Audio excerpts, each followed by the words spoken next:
We're live. 7 people watching. Oh, man. It's a busy night. I want to say thank you, everybody. Tuned in already. This is Thirsty Thursday as opposed to Tipsy Tuesday. First thing I need to do here, let me get some audio unlocked here. They're running their mouths over in Discord, so hopefully they're not talking about horrible things while I pop into Discord chat here. Oh, no. Hello. Hello, guys. How you all doing? And then, good. How you doing? Great. Good. Glad to hear it. So we had an opportunity to go live tonight, and so I'm super excited to do that for you guys. Recently, we had the opportunity to do a whole bunch of streams over on my friend Chris Bowden's channel, and he made some decisions about his content, and all those streams disappeared. So we're going to rerun them all here on Tipsy Raven Sailing. So I appreciate everybody tuning in, and this is a topic that some of you might actually be familiar with already, but feel free to ask questions and offer your insights and everything like that. But without further ado, let's start with what we always start with. Let's get that drink figured out.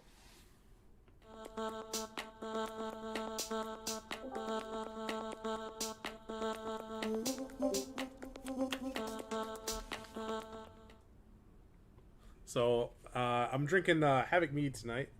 I figured this is the same thing I drank the first time we ran this stream, so it only makes sense to do it again. So I got a sound bite here for you guys. Let's see if I can avoid making a mess of things. Let's see how this sounds for you here. Little sound candy for your ears.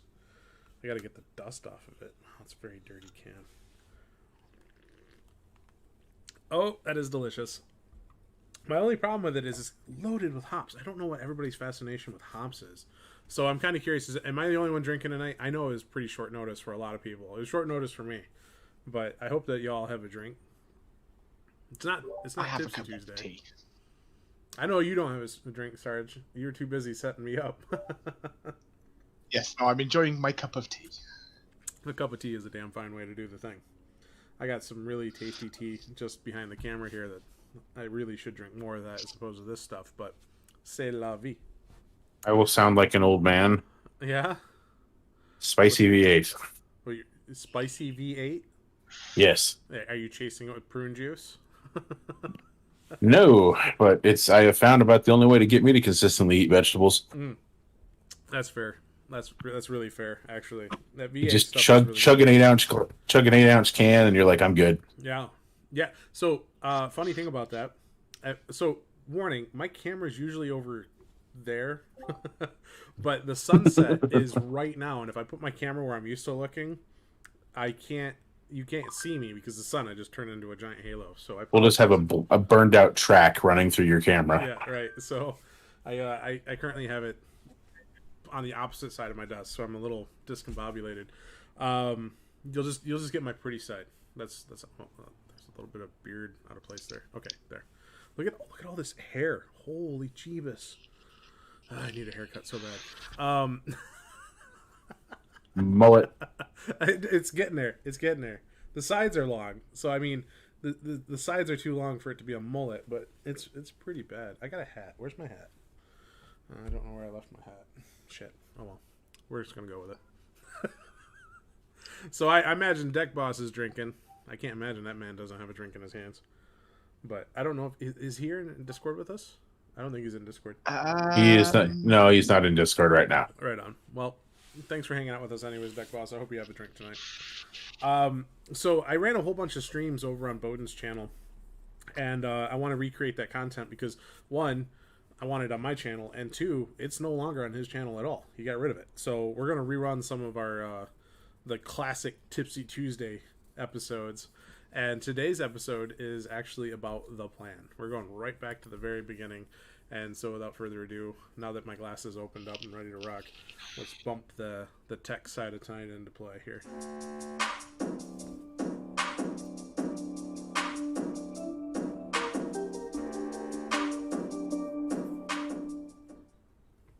All right. So and now that I got that, I want to put I got a file here that I'm gonna put on my screen so I can see my notes. Man. A couple years ago, I had an interesting conversation with a buddy of mine named Kent, And it's really amusing because I actually had the same exact conversation in reverse with the same individual just last night. The dream is addictive.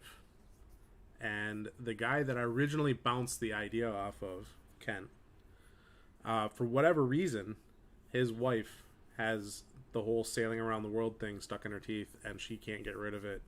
And so I was having a big conversation about the dream and the route and the plan and everything just last night. So a lot of this is fresh, and a lot of it I'm thinking about from the perspective, excuse me, of helping other people accomplish their dreams. Now, granted, this dream is specifically about traveling around the world in a sailboat. And that might not be your dream, but that's okay. Because every dream comes down to either it's just a dream or it's a thing you aim for. It's a thing you actually seek out. And if you seek it out, I got one piece of advice for you. And you're going to hear this a lot over the course of the stream, over the course of these episodes. I like to tell people that in the Boy Scouts, I learned this phrase, right? It's called the 7 Ps. So it's called the 7 Ps. The proper prior planning prevents pitifully poor performance. And tonight's stream, well, we decided to stream about an hour ago. So proper prior planning, this is not. But tonight, Sarge is like, hey, Bowden's not live tonight. Okay, and he's like, you could be live tonight. It's real estate. And that, my friend. So what you're saying is it's not the first drink of the evening. No. I wolfed down dinner so fast. It certainly won't be the last. No, I got 2 more hops and another couple things of ginger over there. This is happening. We're going all the way, me boys. But yeah, so we got this idea called proper prior planning, and you know, as much as this stream is in fact not the idea of sailing around the world is in fact slightly planned out. And I'm actually really close to it. The last time I did this stream was a number of months ago, and the status quo, I'm even closer now than I was before. I actually ran some numbers just the other day, and I'm within $25,000 of having the boat fully rigged for blue water crossing. $25,000 is the magic number at this point. And for those of you who know what I do for a living, that's not out of the question of accomplishing in the next couple of months. So the boat's ready. I'm not.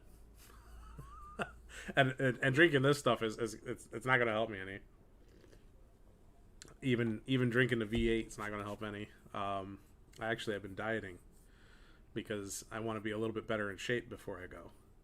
And so as a victory lap here on stream, I've lost 15 pounds in the last 2 weeks, 3 weeks. I don't know. It's between 2 and 3 weeks. Just changing my diet up. And so I've got the boat coming together. I got myself coming together. I got my head coming together. And everything is pointing in the right direction. So what I want to do tonight is share with you guys a little bit of the planning I've done in regards to the route that Tipsy Raven is going to take to get around the world. And besides, it gives me an opportunity to take the camera off my face because my hair is driving me nuts. I did not plan for tonight's stream at all. So what we're going to do is we're going to put this here on the screen. And this is Google Earth. A lot of you are familiar with this guy. And something really neat here is the fact that Google Earth can now scan the mast of my boat. Look at this. Google Earth literally scanned the mast of my boat. That's right there. That's my boat. Oh, we went into ground view. So that's my boat right there, right? That's LA back in the background there. Actually, here, that's actually Palos Verdes. Let me take this this view here. That's the mountains. This is kind of hard to do without being able to see the sky. I think it's straight away that way. It's like over here somewhere is the DTLA. But if we zoom out, oh my bad, I was pointing at Santa Monica. There's DTLA right there, right?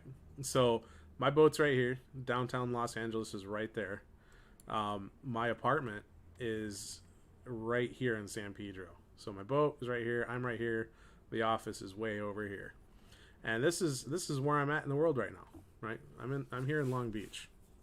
And that's where the boat is. That's where I'm at. That's where everything's all figured out.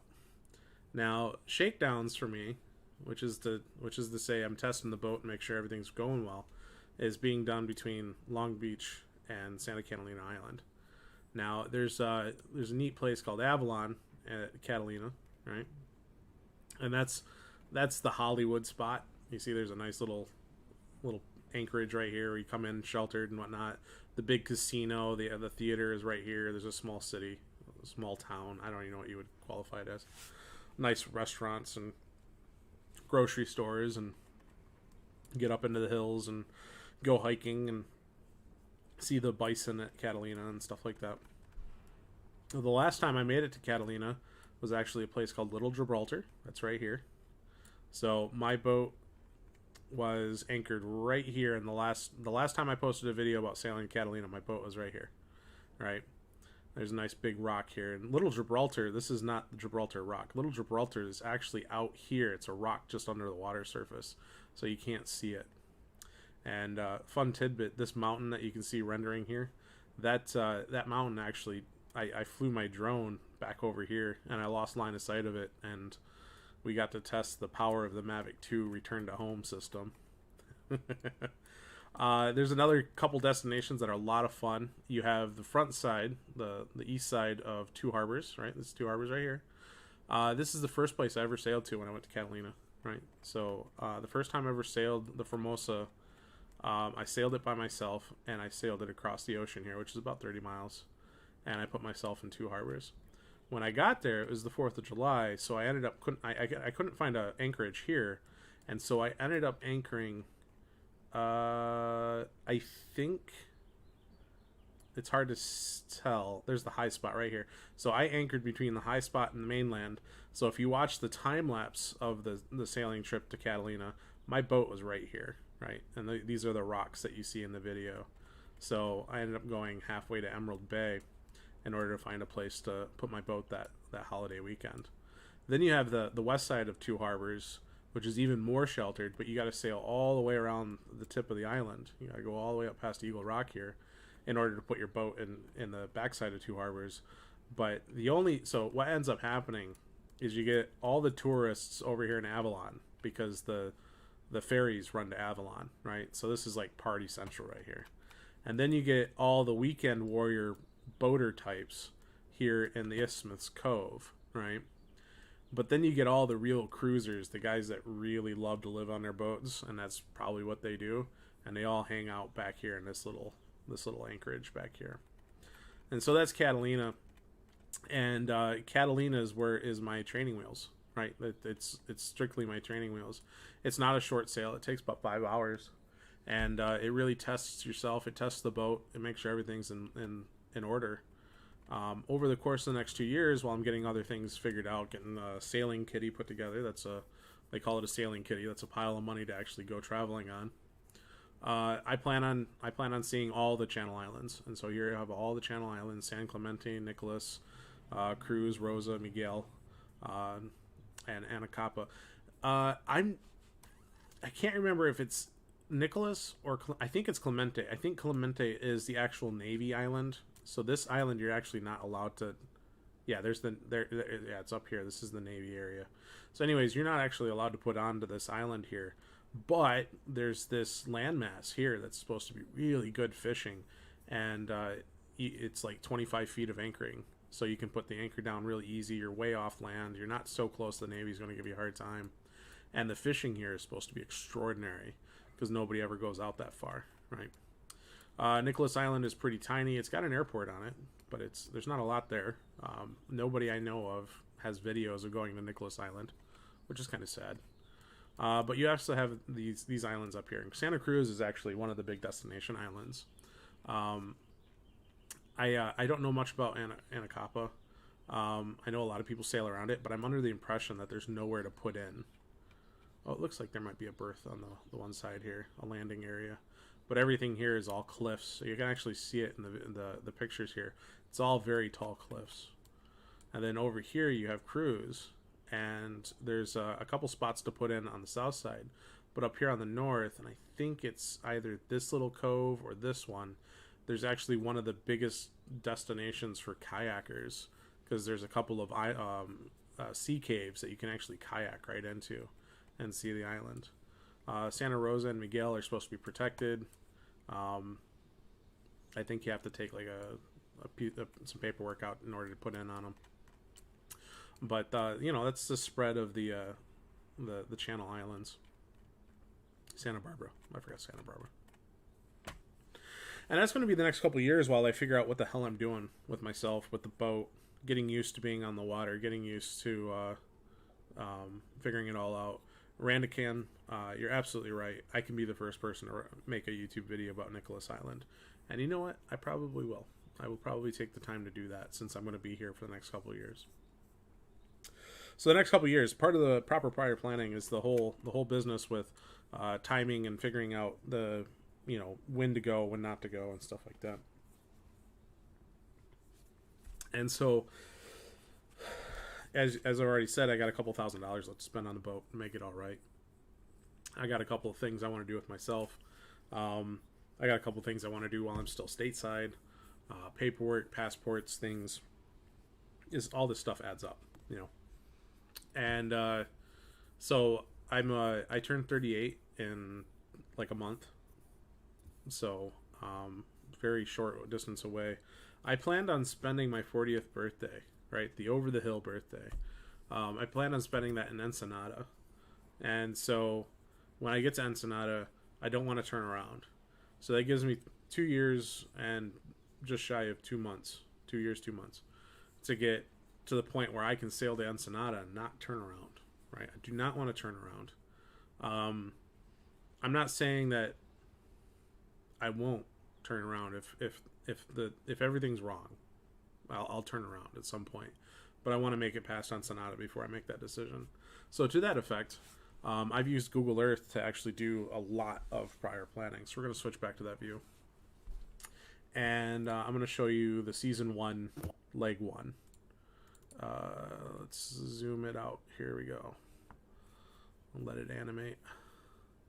So we're gonna close this guy out. So we have San Diego here, just north of the border, and we have Ensenada just south of it. So if we zoom in on Ensenada here, you see we got San Diego here. Now, LA to San Diego, that's like a 16-hour sail. So you can imagine it's just a couple more hours to get to Ensenada. In fact, you can make a day sail of it if you're really hauling ass. But Ensenada is one of the places you got to put in at so you can do your passports, you enter the country, all that jazz. So you have to do that anyways. And Ensenada is a fantastic place to work on boats because you're no longer dealing with California laws and regulations, and it gives you an opportunity to really address some of the things you want to do. Definitely after a whole day of beating on the boat, right? So out of Ensenada, the next destination is actually out into the ocean, not unlike Catalina, but notably farther. So Catalina to the mainland is this little short leg here. In fact, let's just find out. So we're already on nautical miles. We're going to sail from LA to Catalina. It's 20-something nautical miles, right? If we do the same sail from Ensenada to Isla Guadalupe, it's literally an order of magnitude more, right? So that's the first real test. Now, the neat thing about Guadalupe is there's nothing there, right? There might be a couple fishermen there, but there's not a lot there, right? And we can actually see that if we zoom in here. There's no airports. There's no towns. I think this is a landing strip. I don't think it actually qualifies as an airport. Yeah, it's a dirt runway on the top of a mountain. It's not an airport. There's a campsite here, and there's another campsite. Crap. I think it's on the north side of this area. Yeah, there's the beach right there. So there's some old derelict buildings in here and stuff. But you actually got to request permission from the Mexican government to even go to this island, and it's a couple months wait. So before I even depart the United States, I got to figure out how I'm going to get to Isla Guadalupe. And Isla Guadalupe is the first real test, right? It's I mean, it's 200 miles offshore. You have whatever you take with you. There's nothing, you'd have to turn around and sail 200 miles back if you wanted to, if you had a problem, if you didn't plan properly. It looks like there might be a safe harborage right here, but that's still 150 nautical miles, right? I don't even know what this area is here. I can't pronounce that. Somebody help me out. Venustiano Carranza? I don't know. My Spanish is horrible. Which is another reason for waiting 2 months or 2 years before I leave. Right. And leaving Isla Guadalupe, I don't even want to go back to the mainland. The idea is that I've over the course of the next 2 years, I've sailed to and from the islands here, but whenever I go to an island, I'm probably going to turn around and go back home. But Isla Guadalupe is so far out, there's no turning around and going home. The only thing to do is to keep going, right? And so I'm going to come all the way down to Isla Clarion. Now, that's a heck of a leg, right? So it's 200 miles to Guadalupe. It's almost 650. Well, I'll give about 650 nautical miles to Clarion. And that's another deserted island, right? There's nothing there. And so a couple of days at Guadalupe, and then literally a couple of days worth of sailing to get to Clarion. And Clarion is just an opportunity to say, oh my God, there's land, thank goodness, right? But we're still not going to mainland at that point, because the next destination after that is Socorro and Benedito, right? And that's another 200 miles away. And those two islands are actually, let me grab the... So Clarion is a little tiny guy, a little tiny island. There's stuff to see there. There's a protected anchorage. You'll notice that I use these different color pins, right? And so when you look at the big picture, you'll notice there's red pins, there's green pins, there's yellow and brown pins. Brown means there's no means with which to re-up my groceries, right? I can't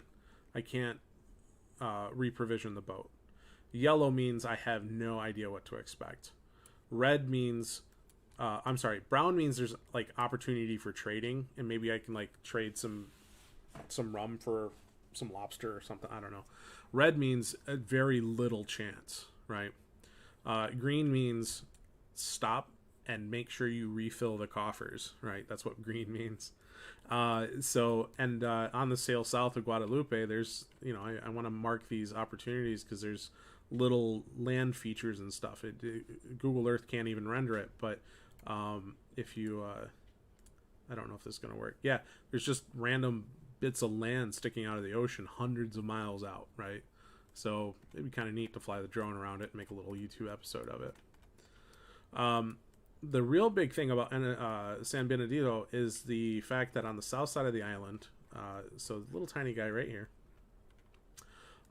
there's this area down here, and that's called the Boils. And they call it boils because there's so many stingray and manta ray and all kinds of wildlife in the water that it looks like the water is boiling. And this is one of the premier destinations for scuba diving in the world, the entire world. This is a huge destination spot. And I'll be there with my sailboat and my scuba gear and my compressor on my boat so that I can, dive in the water as much as I want without being beholden to anybody. Out of that, it's time to go back to Cabo, right? You got to go to Cabo, you got to refit, and you'll see all these lines coming in and out of Cabo because I don't know. That's the wonderful thing about this, is the farther we go along this plan, the less resolute it is. But Cabo is definitely a spot to stop and say, okay, do a sanity check, right? Are we still 100%? Is the boat 100%? Opportunity to get some food, stay in a hotel one night just to get off the water, kind of thing. So out of Cabo, we could go all the way up to Mazatlan, right? And I'm probably saying that wrong, so I apologize to whoever wants to correct me on that. And then out of there, we can sail south to Vallarta, or we can go straight to Vallarta by way of Maria Magdalena, which is supposed to be a really nice island. A lot of island hopping, like bar hopping, but for islands. Mazatlan is on the map because I have a couple people there that I've been talking to about my sailboat because they own boats like my boat, and their port of call is Mazatlan. Mazatlan. I don't know. Somebody can correct me if they want to. Puerto Vallarta is another opportunity to re-up my stores. So you'll notice that Vallarta is pinned green. A lot of opportunity to figure out resources there. And then down along the coast, Manzanillo, I'm probably saying it wrong, but you can forgive me later. That is an opportunity to then to stop the coastal sailing I've been doing after recovering from these island hops. And we're going to go way out into the water, right? Pretty far, in fact. 600 nautical miles. So not actually not the longest leg, but definitely the most aggressive, point it towards the horizon and just go leg of the entire trip. Because there's this really neat island called Clipperton Island. It's way out there. Apparently the American Navy used to use it for munitions testing. It's an atoll. It's one of the closest atolls. And there's a couple of spots where you can actually sail. Like you can see here, the surf breaks through and you got water on the inside and you have a ring, an island ring, right?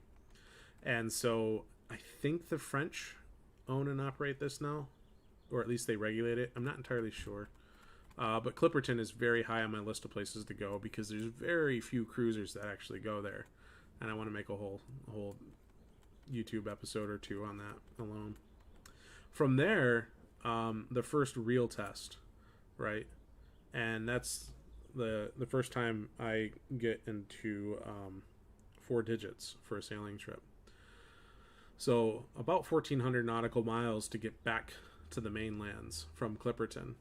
So it's about 2,000 miles round from mid-Mexico all the way down to Costa Rica. So about 2,000 miles of sailing plus the time spent in Clipperton. The boat is really going to be tested at that point. It's another aggressive shakedown just to make sure that myself, the boat, everything is top-notch and ready to rock and roll, right? But Clipperton Island is one of those forgotten gems that you rarely find anybody at. So deserted Pacific Island paradise to myself, with the added benefit of the danger of maybe stepping on exploded munitions. Sounds like a great time.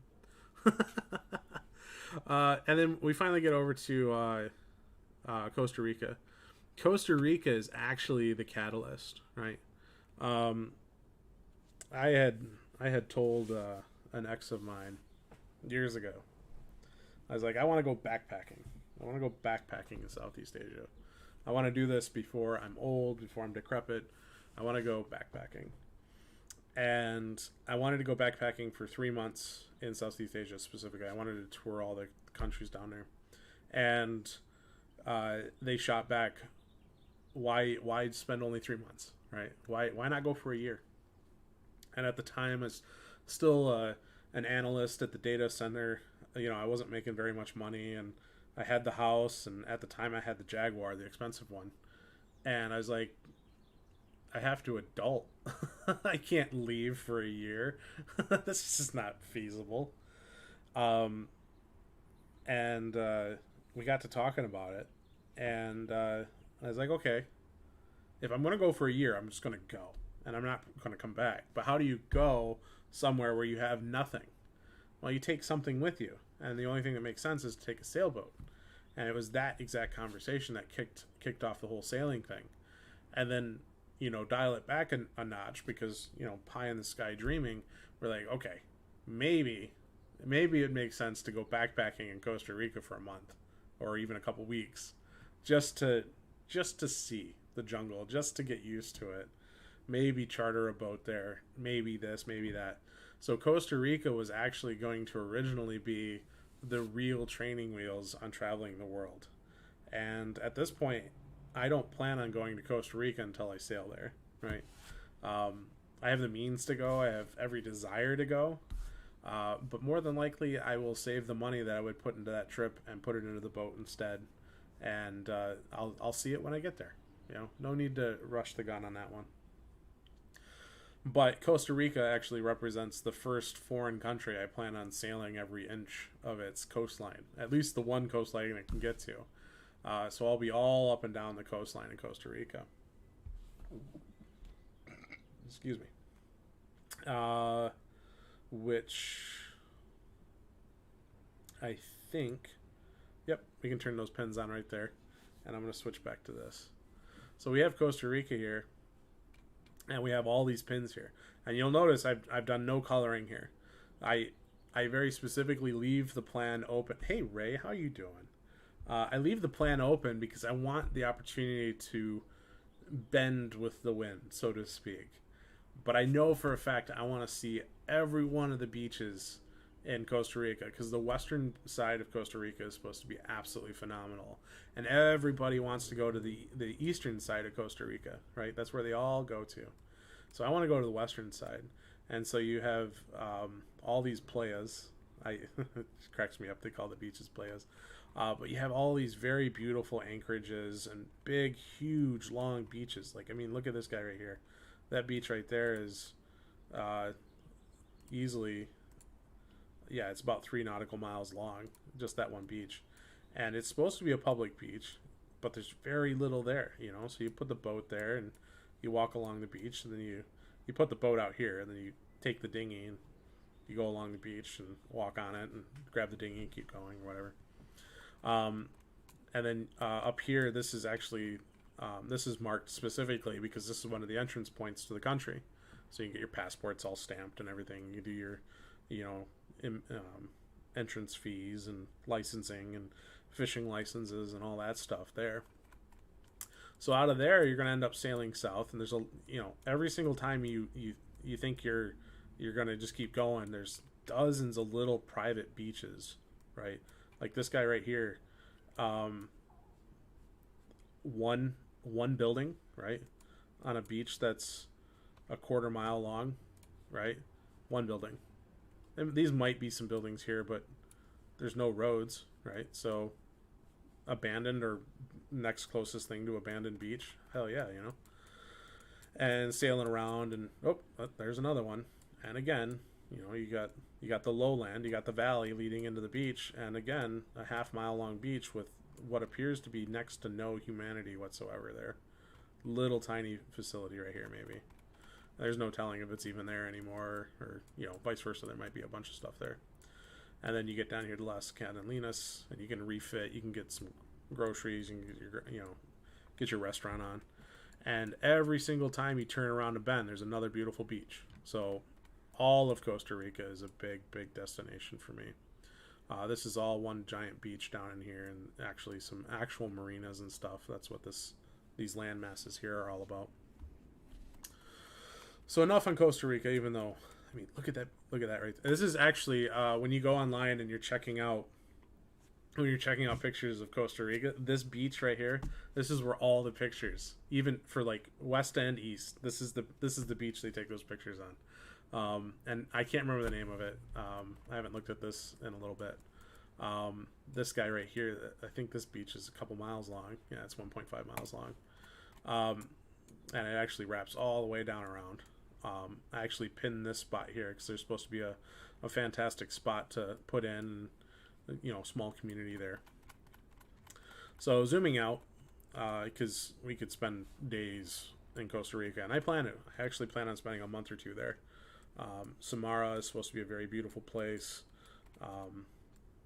Yaco is supposed to be gorgeous, all the way down until you get around to the biological reserve, and we're still pretty close to land here. But out of the reserve, I actually plan, if I'm not mistaken, this is Wolf. Nope, that's Del Coco. That's another island I plan on going to. But you got the Galapagos Islands right here, and so that's obviously a huge destination. It's, you know, another 600-mile trek. The funny thing about the Galapagos is you actually got to go all the way down to the south side of it to check in. Then you can legally sail to the north side of it. So if you're sailing down from the north, which is the prevailing wind, you got to go to the far side. Then you got to sail back through the wind to get, you know, wherever you're going. That said, whereas the Galapagos is controlled by the Ecuadorian government, Ecuador itself is really dangerous to sail near. And so the Galapagos gives us the opportunity to stay a couple hundred miles away from the piracy and kidnapping and the shenanigans out of Colombia and Ecuador. Out of the Galapagos all the way down to Lima, 1,000 miles. Not a small trip. But Lima gives us an opportunity to refit and get some materials around. And then Lima, all the way south out of Lima, all the way down to Santiago. There's a little town down there called Villa Pasario. Did I go too far? Nope, I went a little too far. There's Villa Pasario right there. And there's a couple little anchorages in here. It's slightly protected. We zoom in far enough, you can see there's some breakwaters, just large boats that come in and out of here. That gives us an opportunity to refit. But I was actually, somebody pointed out this place to me. It's called Puerto Montt, which is all the way down here, which is another 1,000 miles. But there's a place called Puerto Montt right here, and it's very well sheltered. And apparently a lot of cruisers put their boats way inside here to keep them safe while they're going back to the Americas or going back to Europe or whatever, because they can pretty much expect their boat to still be there. The weather and everything like that is, even if there is weather, and it's unlikely because it's far enough from the equator, that your boat should be fine. And so Puerto Montt is really the spot where I either go or I don't, right? If I don't, I sell the boat in Puerto and I just walk away from it. If I do, we actually start the real trip. And now you can see the red line here. And we have this opportunity to sail up to Robinson Crusoe. Let's face it. If you've read the classics, Robinson Crusoe is one of the very first books I read. My dad kept a very large library at the house, and he kept an entire bookshelf of classics. And I remember being 8, 9, 10 years old and reading this leather-bound gold filigree classic of Robinson Crusoe, and it really sold me on it. I mean, yeah, he kind of screwed up with the whole business that got him there in the first place, and the cannibals probably weren't the greatest thing, but the novelty of it, right? It's Robinson Crusoe is probably one of the sparks along the way that really kicked off this entire craziness. And right next to it, you have Eliano Selkirk, and I think in the story, in the story he was supposed to jump from island to, I think it's this. Yeah, I think the cannibals are supposed to be on, either he was on Santa Clara or they were, and there was this whole business with using a canoe to get from one to the other. What? Here, let me switch the view so you guys can see what I'm talking about. So Santa Clara is right here, and I don't remember if he was supposed to be on the actual island named after him or if he was supposed to be on Santa Clara. But there's that whole business with crossing the water and encountering cannibals and eventually getting saved. Because at the time, you got to remember, there was no Panama Canal, right? Way up here. And so people would sail south around the Horn and then back north again in order to deliver things by boat to the west.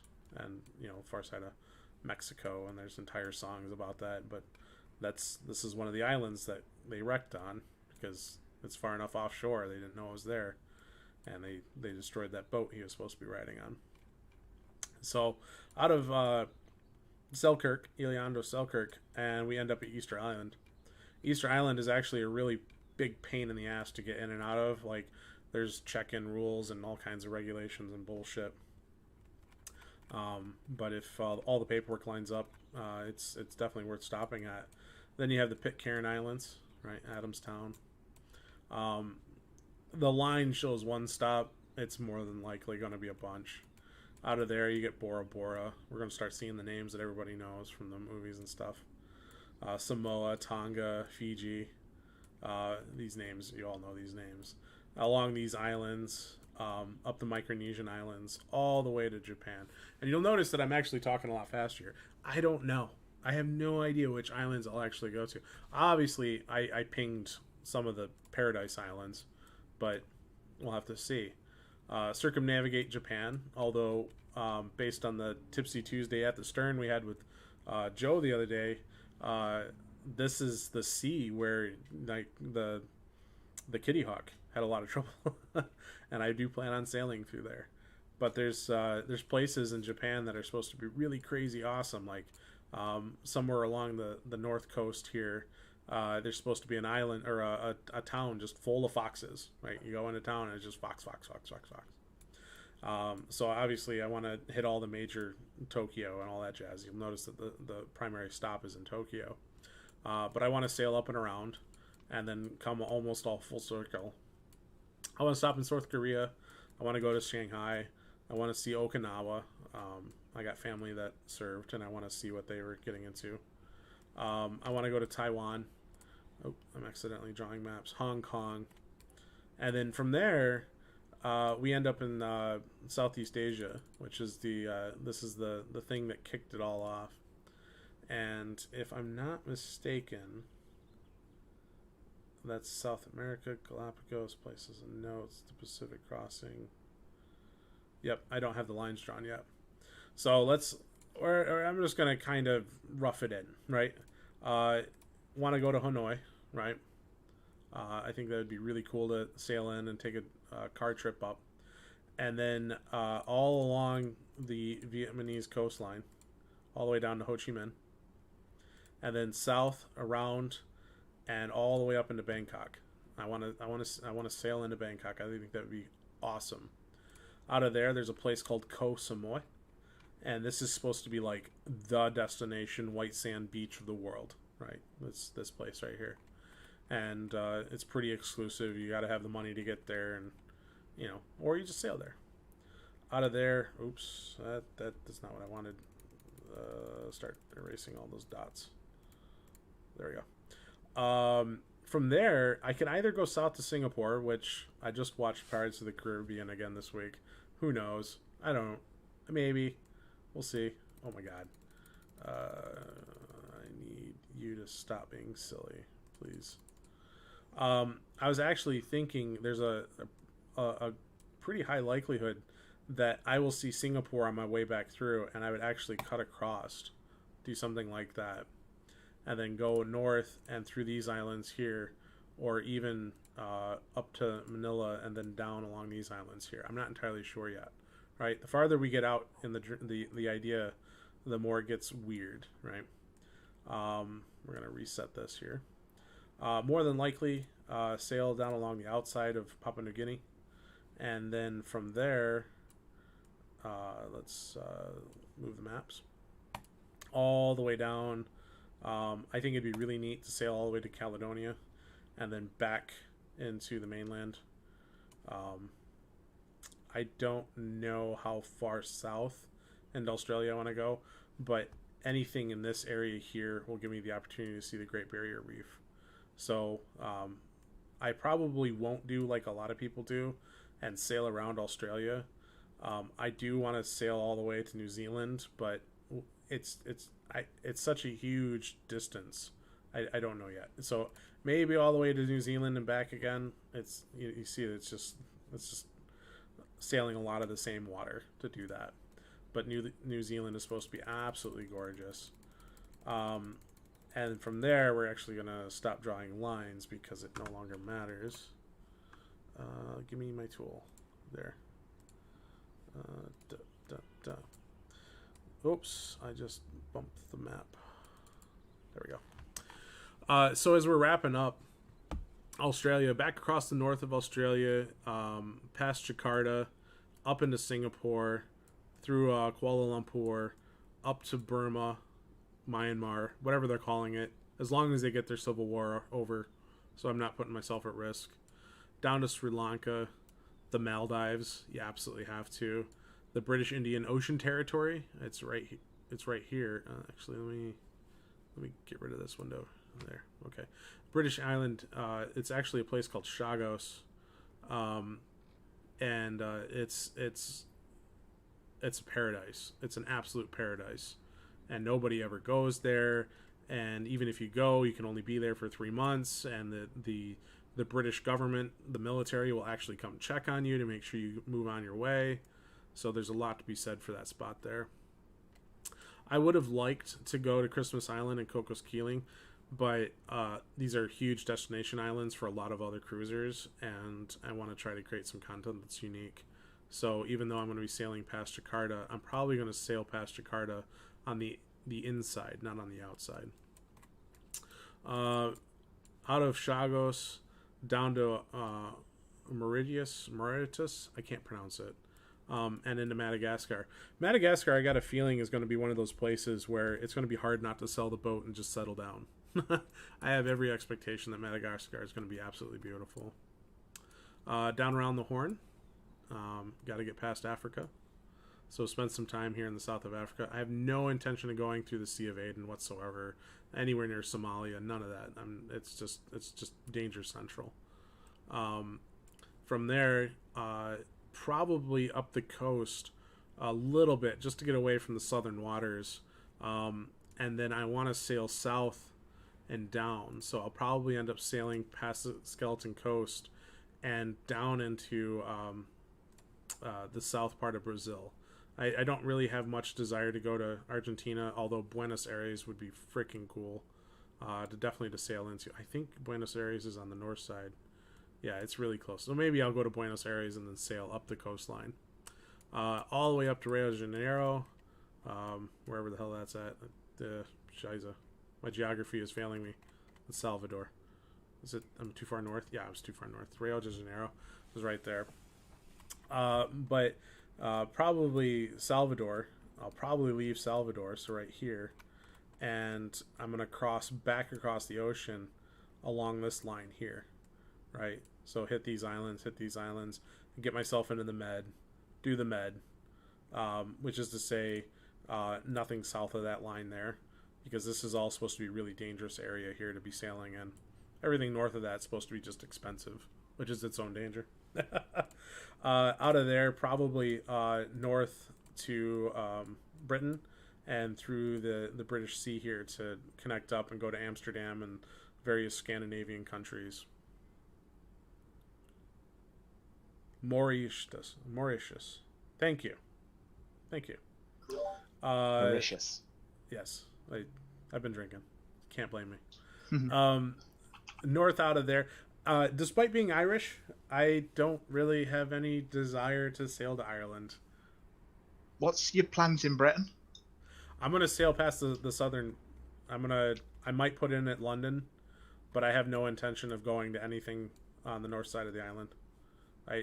I was going to say, down if in you're this gonna, area, I might. 3 things I would say to do in England. Yeah. Well, Great Britain.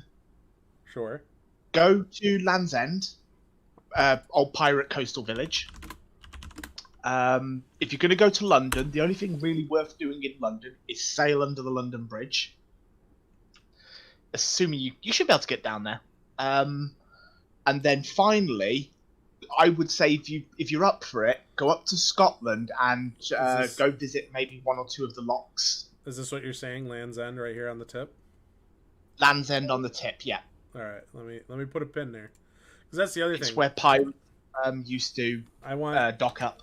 I want to make it clear that y'all know places and y'all know things that I don't know, and baking them into the plan is 100% what I'm all about. So, Land's End, and then you were saying the London Bridge, which I don't even know. Go under the London bridges. And the good thing is wait. Is the London Bridge not near London? No, it is. Okay, so it's over here London somewhere. Bridge is in London. Yeah, It's in okay, I London. was just making sure, because sometimes they fuck with that shit, and you like... Yeah. The good news is depending on what the height is, and I really doubt this will be the case, but if your mast height is too high, you can still go under Tower Bridge, because they are legally required, like by old fucking maritime law, to raise the London Bridge for anyone who gives them 24 hours notice. So you can have them open Tower Bridge for you. Hey jerks, I'm coming through. I'm spending an afternoon there getting a fucking croissant, and then I'm leaving. Fuck off. But yeah, and then obviously there's not too much to really do in England worthwhile, but obviously there's Land's End, and I would go visit the locks. 'Cause, I mean, you've seen... Is it this? Okay, so this London Bridge looks like it actually has the rig that raises it. So there's 2 this bridges. Doesn't look like it does. London Bridge, which is made of stone. That's the original Bridge of London. The one that everyone thinks is London Bridge, which is the big one with the big castle-like pillars, and it this flips guy. up and down. Tower Bridge. This is Tower Bridge. Yeah, everyone calls it London Bridge though because it's what they think of when they think of London. So this London Bridge here opens up. It don't look like it opens up. If you've actually just looked up the actual London Bridge, no, that one does. No. Well, It's just a when plain old I bridge. typed in London Bridge, London, UK, it took me to the Tower Bridge. Well, it actually split the difference because it doesn't know which one to tell me it is. Like, Yeah, because a lot of people who aren't British think that the stone one, that's like stone all the way across, that is London Bridge. Tower Bridge is obviously the metal one where it opens up in the middle. well, But that's the one where they're legally required to open it if you ask them. see, if I have them open that bridge, the question then is, can I anchor in the river? Because there ain't nowhere to put my boat once I get in here. That's the big. I that's the believe. kicker. See, I don't know too much about London. I know there will be places to dock up. I'm You would gonna have to hope. assume that if it's gonna be anywhere, it's gonna be in the Docklands. Yeah. That'd be a fun sail up the river because there's going to be all kinds of sightseeing on the way up that way. And then I would pick one of the big giant lake locks in Scotland because those are really fucking scenic. Well, okay, yeah. So I know that I want to put the boat in Stockholm. I want to put it in Amsterdam. I want to be in this Baltic Sea with the boat because I think that would just be unfucking forgettable, right? Yeah. So coming out of there, I was gonna go to the Faroe Islands and then the Falkirk Islands. I think is these little ones, right? Are these the Falkirks right here? Shit, my geography's failing me again. Sorry, guys. But there's nothing saying I can't go to Scotland first and put in Edinburgh or something along those lines, because that would actually be pretty slick. There's Falkirk, the actual city. I don't know where the I don't know what the docking requirements for your boats are. Like, I assume if a fishing boat can get in, you can get in. Yeah, the biggest problem with the sailboat, unlike a fishing boat, is it's got that big ass keel on it. So, Tower Bridge is more impressive. I'm catching up with the YouTube chat here. Lieutenant Colonel Panic and Randaknam. Randaknam. God, I'm never gonna say that right. They were like big tower with Big Ben on it, and plain old bridge is London Bridge. Yeah, that's Which is not the name of the tower. yeah. Big Ben. So yeah, out of Scotland, I want to go north. I want to put in at Iceland. Definitely want to get up to Reykjavik. I don't want to go any farther north than that because that's already 64 degrees north, and that's going to be cold. It's going to be hard. The seas are going to be impossible. But I want to say that I sailed that far north. Out of there, like immediately start heading south again, all the way down to the 47, to put in Nova Scotia and such, down the American seaboard. I know the map turned on me here, but here, let me make a little more sense to people. Down along the eastern American seaboard, and then down into Nassau, the Cuba, Dominican Republic. Do the island chain here. You got to be really careful around Venezuela. I have no reason to think that even in 10 years it's going to be safe. So I probably won't sail all the way south to Grenada, because you're just going to sail south to Grenada and then you're going to sail right back north again to get away from them. Because you don't want to get anywhere down in here. This is a good place to lose your boat. I know a lot of people go to Curacao. I would love to. It's supposed to be absolutely gorgeous, but I don't know. It really depends on the atmosphere of the world at that point. Back to Jamaica. Have to go to Jamaica. Probably sail into Nicaragua and then south again to see the other side of Costa Rica. Cross through the Panama Canal, right? And then out of there, sail back. Once I leave through the Panama Canal, all I have to do is sail back to the biological reserve, and at that point, I close the loop around the world.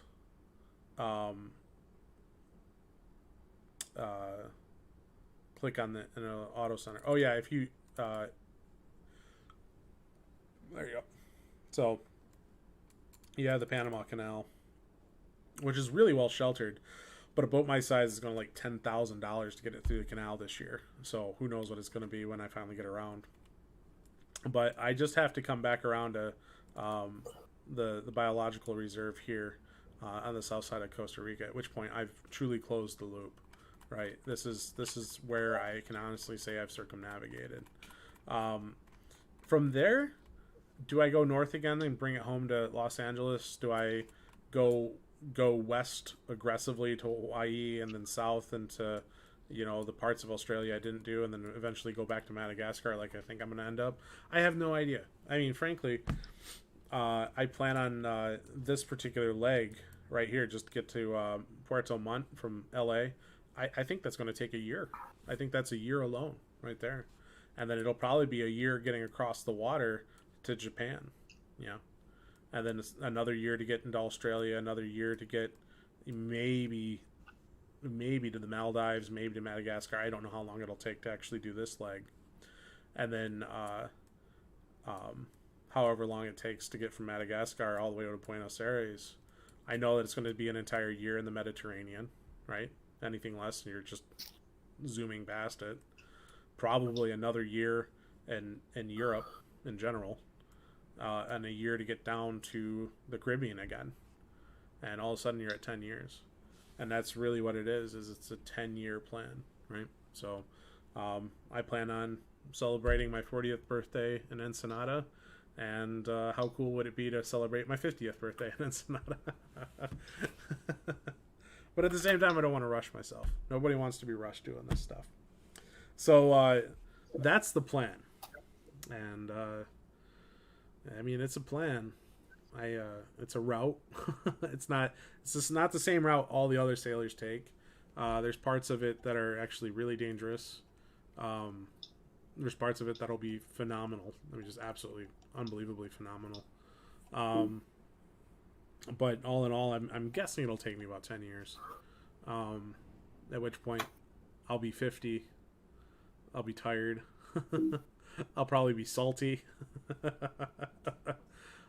Maybe I'll still have my home in Michigan. Maybe I won't. Maybe I'll get a different farm somewhere else. Maybe I'll have a farm in Madagascar. I have no idea what to expect. And no matter how much I harp on the 7 Ps, at some point after you've gone far enough, you can't see that far into the future no matter how much you plan for it. And that's the part I'm most excited for, because I'm the kind of guy that likes to plan. Obviously you can see firsthand I love to plan. And how much planning can you actually do, right? Once you get out there, all plans go to shit, fog of war. So we've been live for about an hour here. I was curious if anybody had any questions about the craziness that I got scheduled for me here. Y'all have been pretty quiet tonight, so I appreciate you letting me get through it. How much distance do you expect to make a day? A boat on average sails 5 nautical miles an hour. The boat, for no reason, it can't sail 24 hours a day, right? So there's your number. About 100. I guess so. When you go to sleep and stuff, you pretty much are just going to point it on a track and just it goes and off it gets where it gets. Yeah, that's a big reason I want to go so far south, is because if you get out of the shipping lanes, that's not as dangerous as if you're trying to sail to Hawaii. And then of course you find backpackers who are traveling, and you tell them, hey, look, you got the night watch, you're going to stay awake and just watch the world around you while I get some sleep. Or you get a couple of crew members that want to be from here to there or whatever. And then or the worst comes to worst, you just have to drop the sail and let the boat just kind of chill while you sleep. Yep. If you were in a shipping lane, you will want to do what they call heave to, and you literally point it into the wind with a rider sail up, and you basically come to a stop and you get some rest. But if you're far enough out of the shipping lanes, keeping a fire watch isn't technically required. So about 100 miles a day.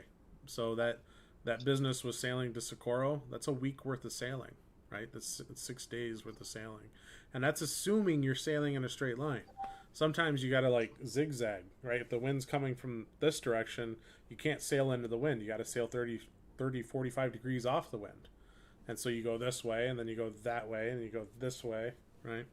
That's called tacking, beating into the wind. And obviously it like triples the distance while you're trying to do that. That, or you lower the sails, you turn on the engine, and you go 5 nautical miles an hour. So the magic number is 5. The boat will go as fast as 12, but anything north of 8 nautical miles an hour, and it feels like you are Spaceman Spiff. I mean, I've had the Formosa at 7.5 knots, and like really wanted a second tether to just double down on how many points of contact I was lashed to my own boat, because it felt breakneck. 28,000 pounds of boat smashing through the ocean at 8 nautical miles an hour is just it like, I can't imagine the guys that are on those crazy carbon fiber boats going 40 nautical miles an hour. Just ah. You're kind of playing law of averages here. Yeah, and there's a factor of that, right? You gotta, some days you don't barely move, some days you do. So is it truly 5 nautical miles an hour every day, all hours of every day? No, not at all. But at the same time, you make up for it. Like 3 days in, you're probably going to spend a day surfing at 7, 8, 9 knots. So.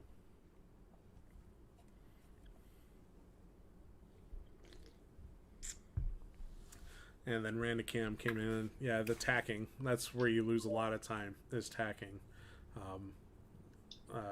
There was a really funny video that Uma did recently, where they had to tack. Was it Uma? Yeah, it was Uma.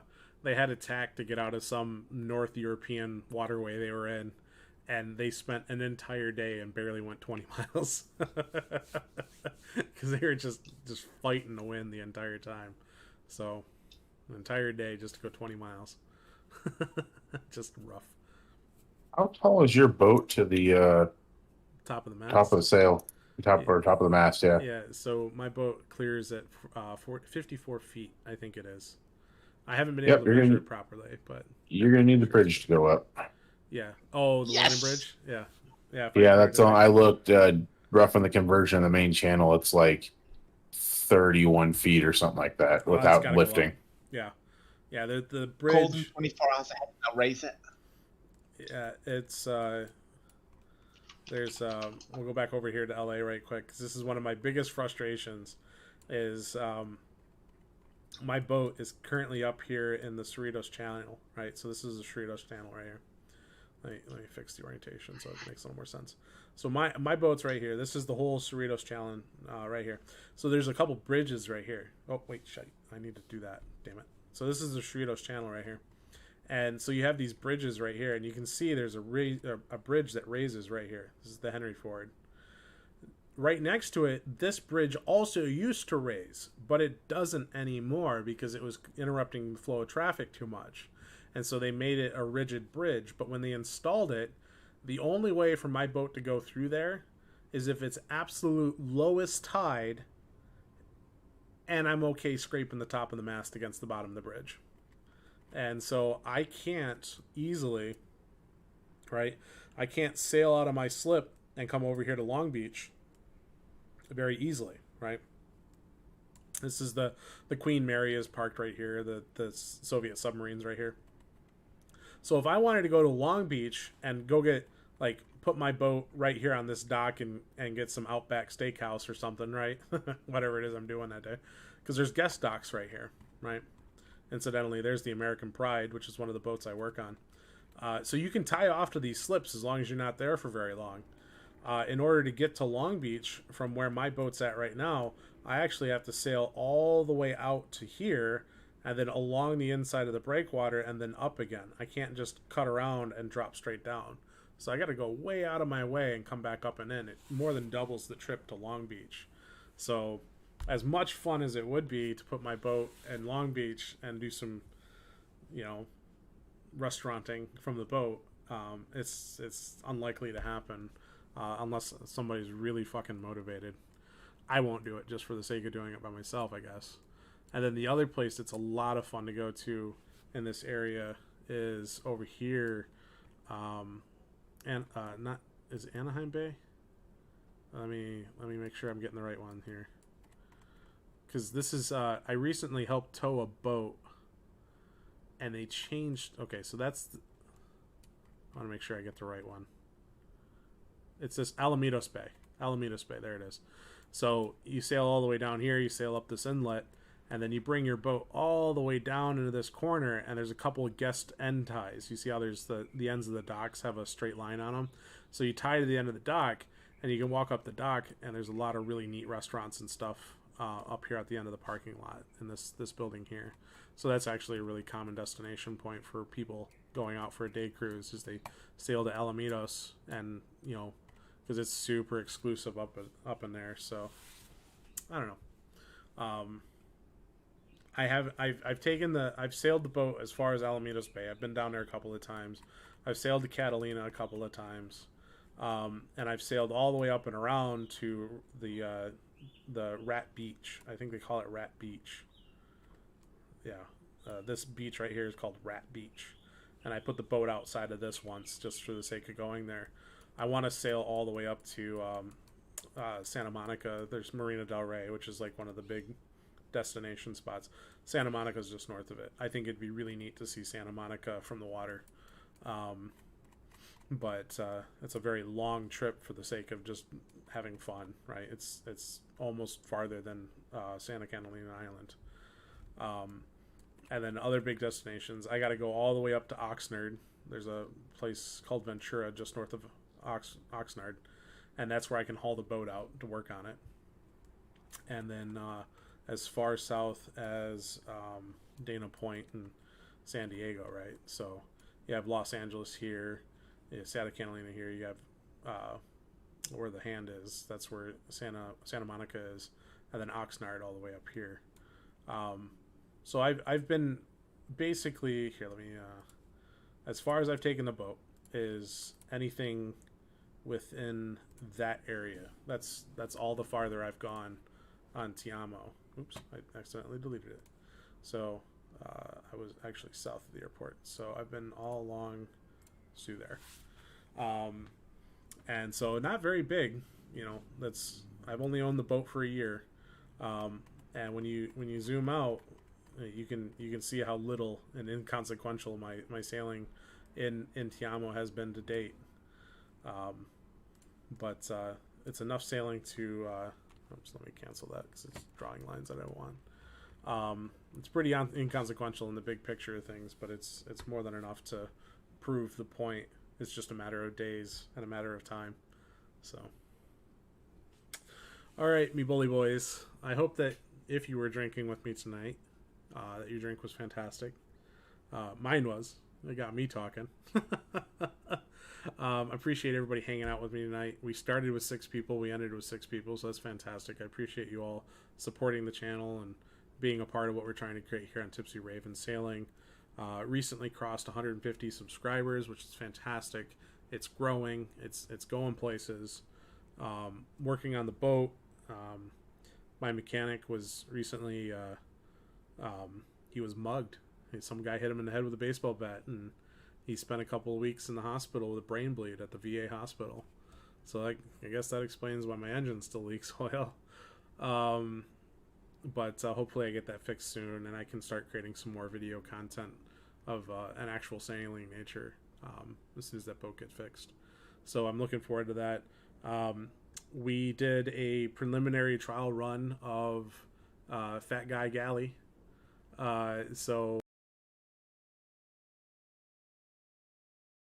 Which I'm super excited for. The deck boss comes in with the suggestion to look up Reyes Point. Point Reyes. Isn't that all the way up in San Francisco? Yeah, that's the point. Yeah. Before I leave California, I actually plan on sailing up that way because you have mentioned this spot before. So I'm gonna add that pin to the map because they're supposed to be like, are you going? Are you anchoring inside of here then? Like inside this little protected anchorage? Is that where you're putting the anchor down? I bet you it's really gorgeous in there. Really pretty looking beach too. let me know. Let me know, Deck Boss. I saw your suggestion. I added the pin to the map. But if I sail that far north, I'm gonna have to spend a little bit of time putting the boat in San Francisco. I got to see Alcatraz. I imagine, yeah. I can sail under that all day long. I'm betting this is the one I can't sail under. Can't remember. I know there's a bridge up there I can't sail under, but I should be able to sail down here. And I probably can't sail underneath that one. But yeah, that would be a lot of fun to sail up there and connect with you and hang out and whatnot. Because you sail out of San Francisco, right? That's where your fishing boat goes out of, I think. But yeah, that's added to the map now. So yeah, there you go. There's the plan. The plan. The plan. It's a very loose plan. Definitely after I leave Mexico, it start getting looser and looser. And after Costa Rica, it's all out the window. And after Puerto Montt, who even knows if I'm going to commit?